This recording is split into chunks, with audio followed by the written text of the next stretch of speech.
Thyroid గ్రంథి మెడ ప్రాంతంలో కంఠముడి కింద ఉండే ఒక గ్రంథి. ఇది సీతాకోక చిలుక రెక్క రూపంలో శ్వాసనాళానికి ఎదురు పక్కలా ఉంటుంది. శారీరక ఎదుగుదలలో ప్రధాన పాత్ర పోషిస్తుంది. ఈ గ్రంథి పనితీరు గతి తప్పడం వల్ల అనేక సమస్యలు తలెత్తుతాయి. థైరాయిడ్కు ప్రధాన కారణాలేంటి? అలాగే ఇర్రెగ్యులర్ పీరియడ్స్కి, సంతానలేమికి కారణాలేంటి? అసలు పీసీఓడి సమస్యలు, ఫైబ్రాయిడ్స్కు ప్రధాన కారణాలేంటి? వీటికి హోమియోపతిలో ఎలాంటి చికిత్స ఉంది? ఇలాంటి మరిన్ని విషయాలు హోమియోకేర్ ఇంటర్నేషనల్ వైద్యులు డాక్టర్ కుముద్ గారిని అడిగి తెలుసుకుందాం. అలాగే మీరు కాల్ చేసిన నంబర్లు 04023310680 and 716. Hello doctor. హలో అండి. ముందుగా చెప్పండి, అసలు థైరాయిడ్ అంటే ఏంటి, ఎలాంటి రీజన్స్ ఉంటాయి? సో మన బాడీ లోపల హార్మోన్స్ అనేది చాలా ఇంపార్టెంట్గా ఉంటున్నాయి. హార్మోన్స్ అంటే ఏంటిది ఫస్ట్ మనం అర్థం చేసుకుందాం. మన బాడీ లోపల కొన్ని కెమికల్స్ అనేది ఉంటుంది. సో ఇది మన కంప్లీట్ బాడీలో నంబర్ ఆఫ్ హార్మోన్స్ అనేది ఉంటుంది.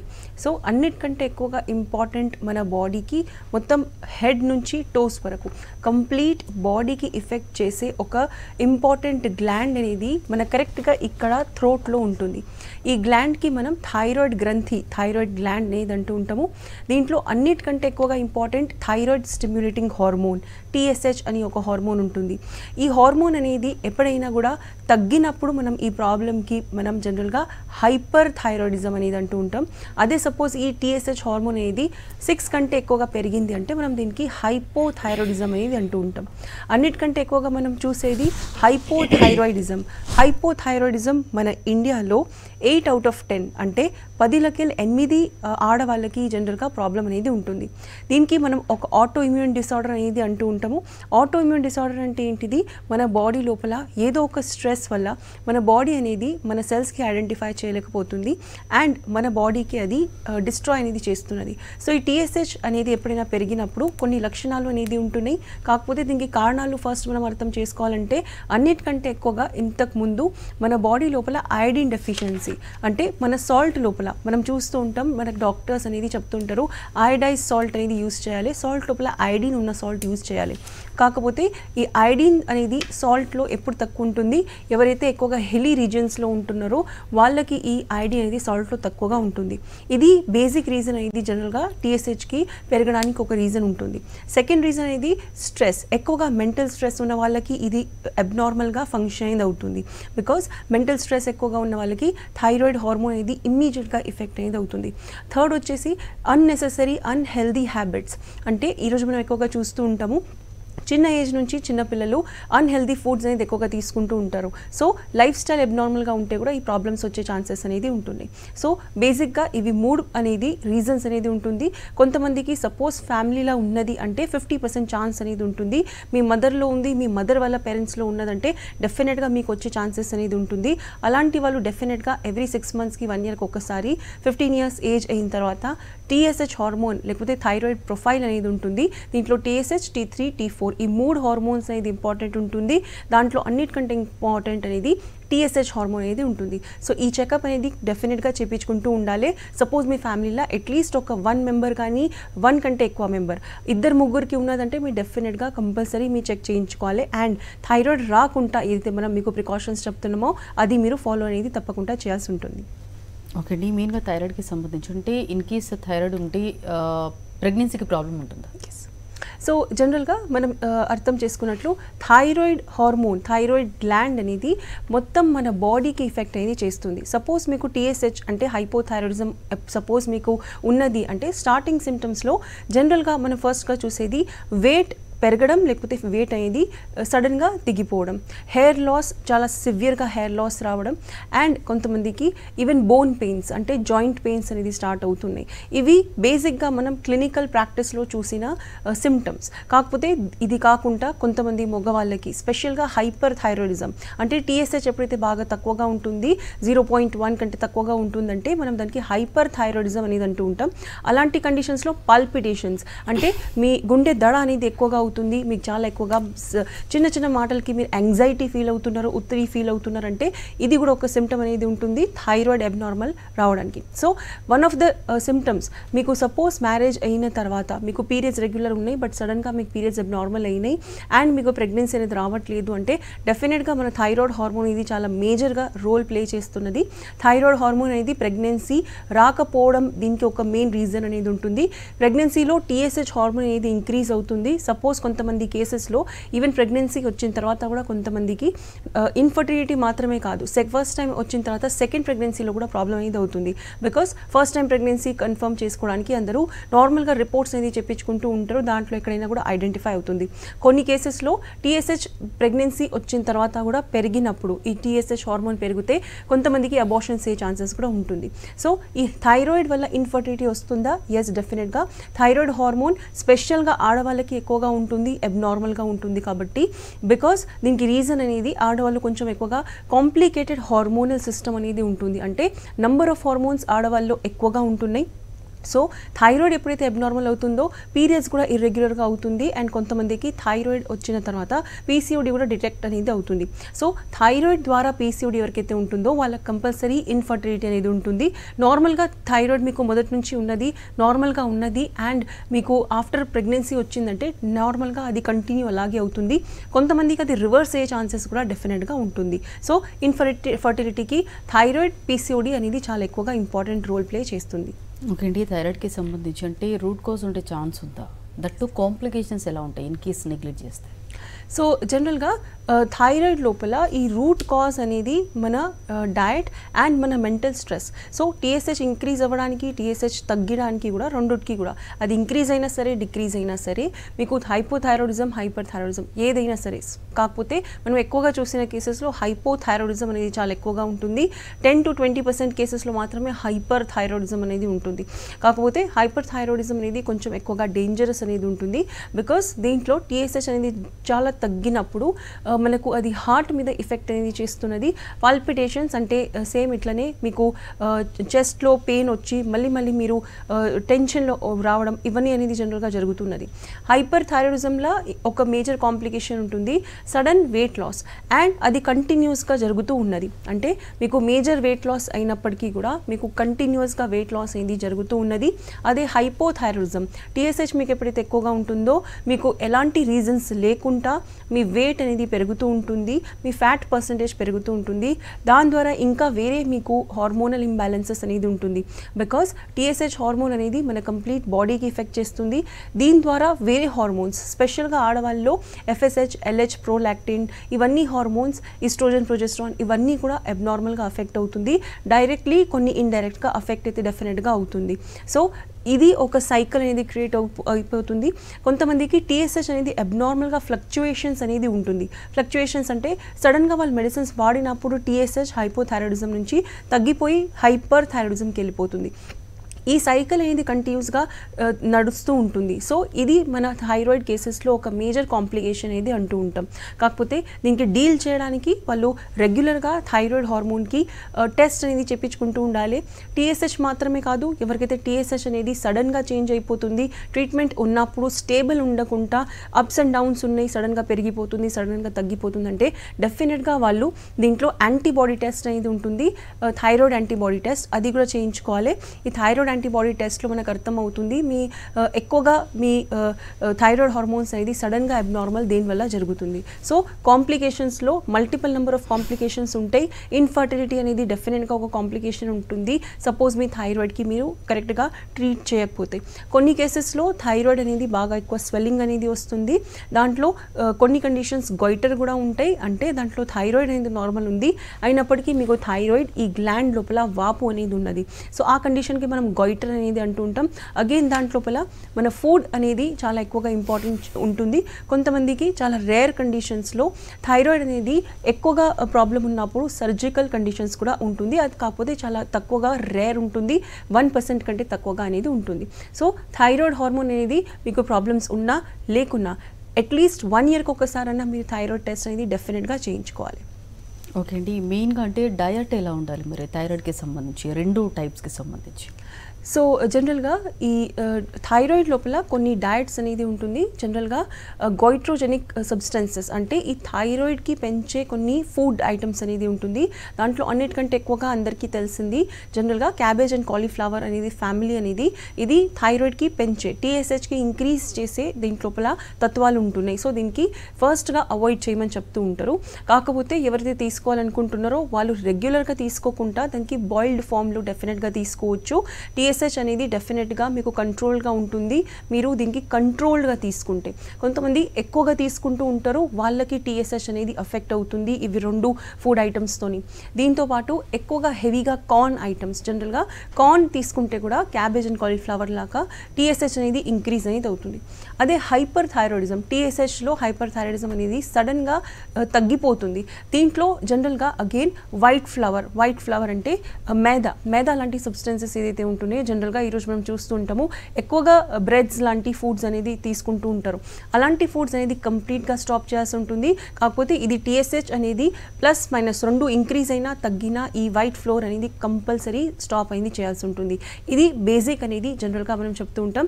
టీఎస్హెచ్ తగ్గినప్పుడు అంటే హైపర్ థైరాయిడిజంలో మెయిన్లీ బికాస్ వెయిట్ లాస్ అనేది బాగా ఎక్కువగా అవుతుంది కాబట్టి దాంట్లో మేజర్ ఫుడ్ రెస్ట్రిక్షన్స్ కాకుండా ఓన్లీ 1 or 2 ఫుడ్ రెస్ట్రిక్షన్స్ ఉంటున్నాయి. దాంట్లో మెటబాలిజం చాలా హై ఉంటుంది. అంటే మీరు ఏది ఫుడ్ తీసుకున్నా కూడా మీకు ఫాస్ట్గా అరిగిపోతుంది అండ్ మీకు ఫుడ్ తీసుకోగానే వెంటనే మీకు విదిన్ 1 hour 2 hours మీకు మళ్ళీ ఆకలి అనేది అవుతుంది. సో మీకు ఇలాంటి లక్షణాలు ఉన్నాయి అంటే డెఫినెట్గా మీకు హైపర్ థైరాయిడిజం ఉండే ఛాన్సెస్ ఉన్నాయి. అలాంటి వాళ్ళు ఈ టీఎస్హెచ్ అనేది రిపీటెడ్గా టెస్ట్ అనేది డెఫినెట్గా చేయించుకోవాలి. యాంటీ టీపీఓ అనేది టెస్ట్ కూడా చేయించుకుంటే మీకు కరెక్ట్గా తెలుస్తుంది మీ ట్రాక్లో మీకు ఎక్కడ ప్రాబ్లమ్స్ వస్తున్నాయి, మీరు మీ లైఫ్ స్టైల్ అనేది చేంజ్ చేసుకోవచ్చు. దీంతోపాటు డయట్తో పాటు కొన్ని ఎక్సర్సైజెస్ అనేది ఉంటుంది. జనరల్గా బ్రీదింగ్ ఎక్సర్సైజెస్ అయితే యోగాలో చూపిస్తుంటారు. దాంతో బికాజ్ ఇది థైరాయిడ్ గ్లాండ్ అనేది ఇక్కడే ఉంటుంది కాబట్టి డైరెక్ట్గా మన బ్రీదింగ్ అనేది మనం చేంజ్ చేసినప్పుడు, డీప్ బ్రీదింగ్ చేసినప్పుడు ఈ థైరాయిడ్ హార్మోన్స్ అనేది జనరల్గా నార్మల్ అవ్వడానికి ఛాన్సెస్ ఉంటుంది. బికాజ్ ఈ బ్రీదింగ్ చేసినప్పుడు మన మైండ్లో స్ట్రెస్ అనేది తగ్గుతుంది. సో ఎవరికైతే స్ట్రెస్ వల్ల బికాజ్ ఇది ఒక నార్మల్గా మన బాడీలో స్ట్రెస్ ఎక్కువైనప్పుడు ఇమ్మీడియట్గా మన థైరాయిడ్ లెవెల్స్ అనేది అబ్నార్మల్గా అవుతున్నాయి కాబట్టి ఎవరికైతే ఎక్కువగా స్ట్రెస్ ఉంటుందో వాళ్ళు కంపల్సరీ థైరాయిడ్ డిటెక్ట్ అయినప్పుడు ఫస్ట్ వాళ్ళు బ్రీదింగ్ ఎక్సర్సైజెస్ అనేది కంపల్సరీ చేయాలి. మెడిసిన్, డయట్, ఎక్సర్సైజెస్తో పాటు ఇది చాలా చాలా ఇంపార్టెంట్ అనేది ఉంటుంది. సో మరి పీసీఓడి అంటే ఏంటి, ఎలాంటి రీజన్స్ ఉంటాయి, దట్ టు సిమ్టమ్స్? సో జనరల్గా పీసీఓడి అంటే పాలిసిస్టిక్ ఓవేరియన్ డిజీజ్. జనరల్గా ఆడవాళ్ళలో 2 ఓవేరీస్, రైట్ సైడ్ మరియు లెఫ్ట్ సైడ్ ఓవేరీస్ అనేది ఉంటుంది. ఎవ్రీ మంత్ దీంట్లోకి ఒక ఎగ్ అనేది ఫర్టిలైజ్ అయ్యి అది అండాశయంలో అంటే మన గర్భాశయంలో అంటే యూట్రస్లో అనేది జనరల్గా వెళ్ళిపోతుంది. సపోజ్ అది కరెక్ట్గా ఇంప్లాంటేషన్ జరుగుతుంది, దానికి ఓవ్యులేషన్ అయిన తర్వాత అంటే అది ప్రెగ్నెన్సీలో కన్వర్ట్ అయిపోతుంది. అది లేదు, అలాంటివి జరగలేదు అంటే నార్మల్గా మంత్లీ వన్స్ అది పీరియడ్తో సహా అది ఫర్టిలైజ్ ఎగ్ అనేది జనరల్గా వెళ్ళిపోతుంది.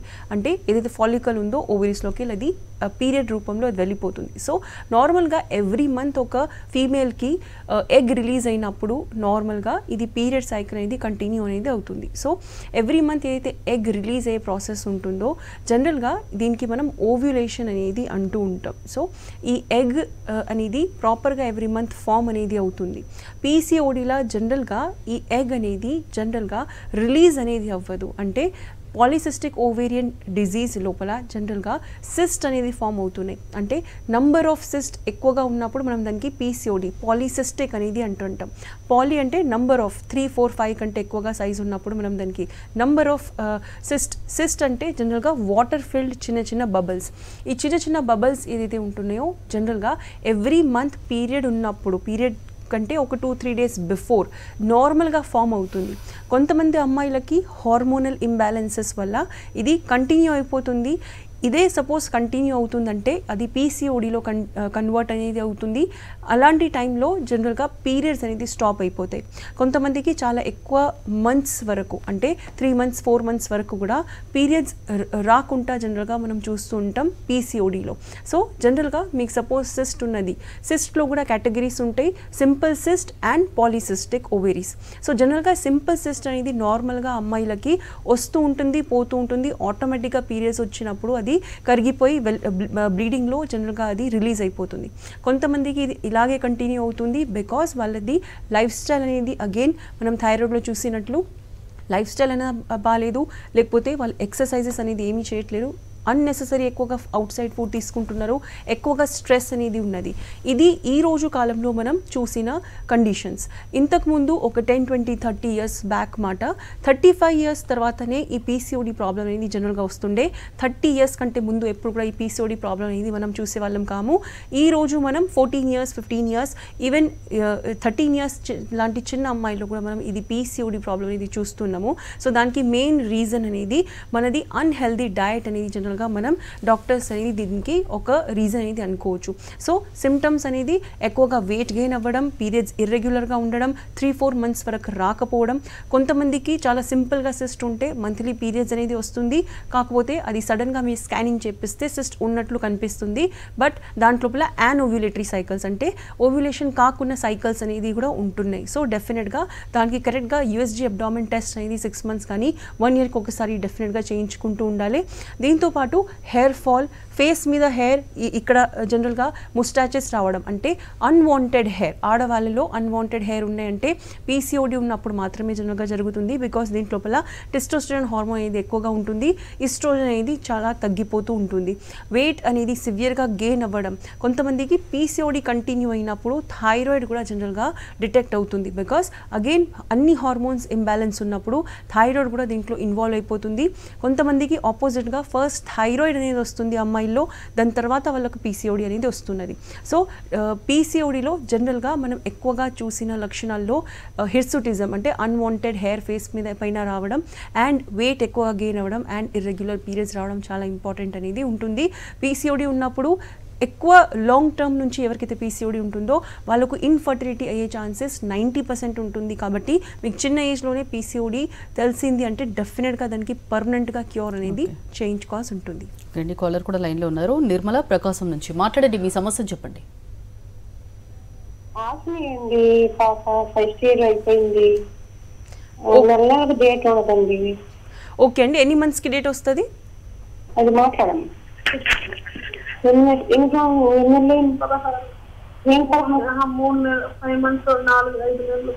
నెలలు అయిందండి. ఓకే, ఇది ఫస్ట్ టైం జరిగిందా? ఇంతకుముందు ఎప్పుడైనా జరిగిందా ఇట్లా? ఇంతకు ముందు కరెక్ట్ ఉందండి, అది వరకు బాగా పెద్ద పిల్ల అయింది, బాగానే 2-3 బాగానే ఉంది. తర్వాత చెప్పండి. తర్వాత చిన్నగా బేగ్ అయిపోయిందండి, లేట్ గా అవుతుంది. ఓకే అండి, వచ్చిందంటే 15 రోజుల దాకా మళ్ళీ మైల్ అవుతుంది.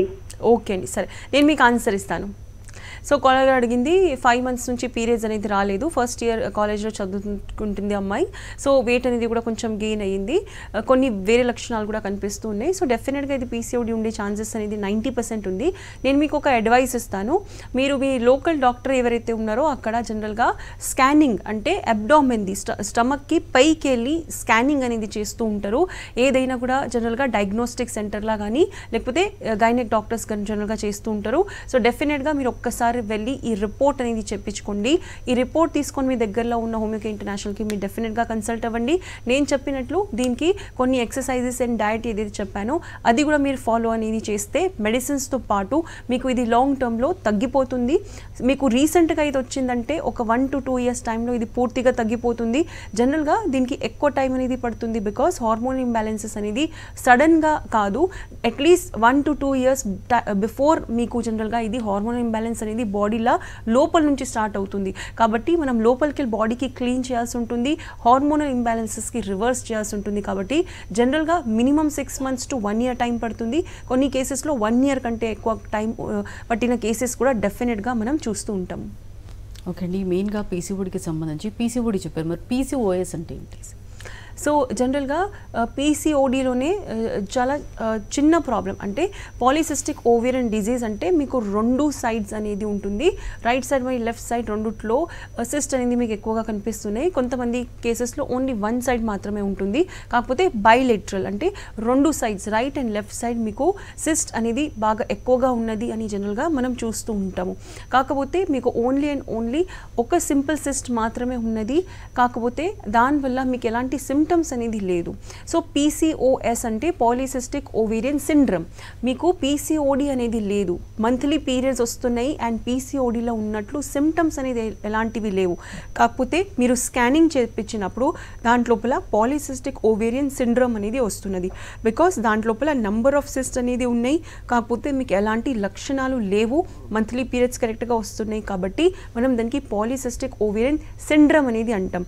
సిండ్రమ్ అనేది మనం మెడికల్ టర్మ్స్లో ఎప్పుడు యూస్ చేస్తామంటే మీకు అన్ని లక్షణాలు ఉన్నాయి అన్నప్పుడు మనం సిండ్రోమ్ వర్డ్ అనేది యూస్ చేస్తూ ఉంటాం. సో పీసీఓడిలో ఉన్న సిమ్టమ్స్ అనేది మీకు లేవు, ఓన్లీ ఒక ప్రాబ్లం ఉన్నది, స్కానింగ్ చేసినప్పుడు మాత్రమే సిస్ట్ అనేది ఉంది. కాబట్టి మనం దానికి పాలిసిస్టిక్ ఓవేరియన్ సిండ్రోమ్ అనేది అంటాము.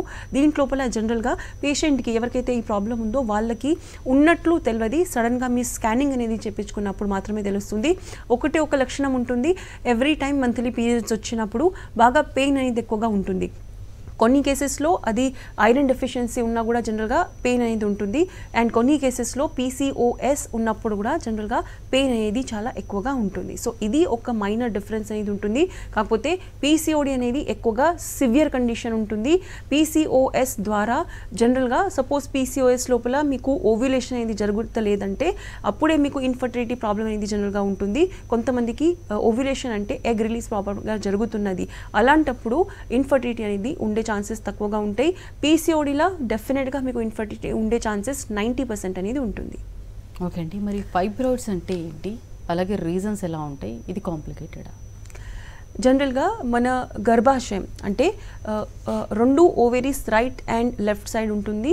దానికి కనెక్టెడ్ ఒక ఫెలోపియన్ ట్యూబ్ ఉంటుంది. ఈ ఫెలోపియన్ ట్యూబ్ అనేది మనకు సెంటర్లో ఉన్న గర్భాశయం యూట్రస్తోని కనెక్టెడ్ అనేది ఉంటుంది. సో ఈ ఎగ్ అనేది జనరల్గా మనకు ఈ ఫెలోపియన్ ట్యూబ్స్ ద్వారా యూట్రస్ లోపల అంటే గర్భాశయంలో జనరల్గా ఎంటర్ అనేది అవుతుంది. ఎవ్రీ మంత్ అనేది ఈ ప్రాసెస్ అనేది జరుగుతూ ఉంటుంది. కాకపోతే ఈ యూట్రస్ లోపల ఏదైతే లేయర్స్ ఉంటున్నాయో అది జనరల్గా బ్రేక్ అయినప్పుడు మనకు బ్లీడింగ్ ఎవ్రీ మంత్ ఏదైతే ఆడవాళ్ళకి పీరియడ్స్ ఉంటుందో అది ఎండోమెట్రియం అంటే యూట్రస్ లోపల ఉన్న లైనింగ్కి మనం జనరల్గా ఎండోమెట్రియం అంటాము. సో అది ఎప్పుడైతే రిలీజ్ అవుతుందో అది పీరియడ్స్ ఫామ్లో బ్లడ్ ద్వారా అది బయటికి వచ్చేస్తుంది. సో ఎప్పుడైతే ఈ number of layers, only endometrium మాత్రమే ఉండదు, కొన్ని లేయర్స్ కూడా వేరే ఉంటాయి యూట్రస్లో మన గర్భాశయంలో. దాంట్లో ఎక్కడైనా కూడా వాపు వస్తుంది, వాటర్ బబుల్స్ వస్తున్నాయి, లేకపోతే అగైన్ ఒక లంప్ అంటే ఒక గడ్డ లాంటి స్ట్రక్చర్ అనేది ఉన్నదంటే మనం ఆ ప్రాబ్లంకి ఫైబ్రాయిడ్ అనేది అంటూ ఉంటాం. సో ఫైబ్రాయిడ్ కాంప్లికేటెడా కాదా, ఫైబ్రాయిడ్ సైజ్ అనేది చాలా పెద్దగా ఉన్నదంటే డెఫినెట్గా అది కాంప్లికేషన్ కింద వస్తుంది. మీకు ఫైబ్రాయిడ్ ఒకసారి మెడిసిన్ యూస్ చేసిన తర్వాత తగ్గిన తర్వాత మళ్ళీ రిపీట్ అవుతుంది అంటే డెఫినెట్గా డాక్టర్స్ మీకు దానికి బయాప్సీ చేయించమని చెప్తూ ఉంటారు. బికాస్ కొన్నిసార్లు అది జనరల్గా వేరే ప్రాబ్లమ్స్కి కూడా క్రియేట్ చేసే ఛాన్సెస్ అనేది ఉంటుంది. కాకపోతే ఫైబ్రాయిడ్ అనేది హోమియోపతి ద్వారా ట్రీట్మెంట్ అవుతుందా లేదా, డెఫినెట్గా మన చూసిన కేసెస్లో ఫైబ్రాయిడ్కి 2 to 3 years టైం లోపల నార్మల్గా ఆ సెల్స్ లోపల ఏదైతే ఉన్న వాపు ఉందో అది తగ్గించుకుంటూ ఫైబ్రాయిడ్ అనేది తగ్గిపోతుంది. పీసీఓడి గురించి, థైరాయిడ్ గురించి, ఫైబ్రాయిడ్స్ గురించి చాలా డీటెయిల్గా ఎక్స్ప్లెయిన్ చేశారండి. Thank you.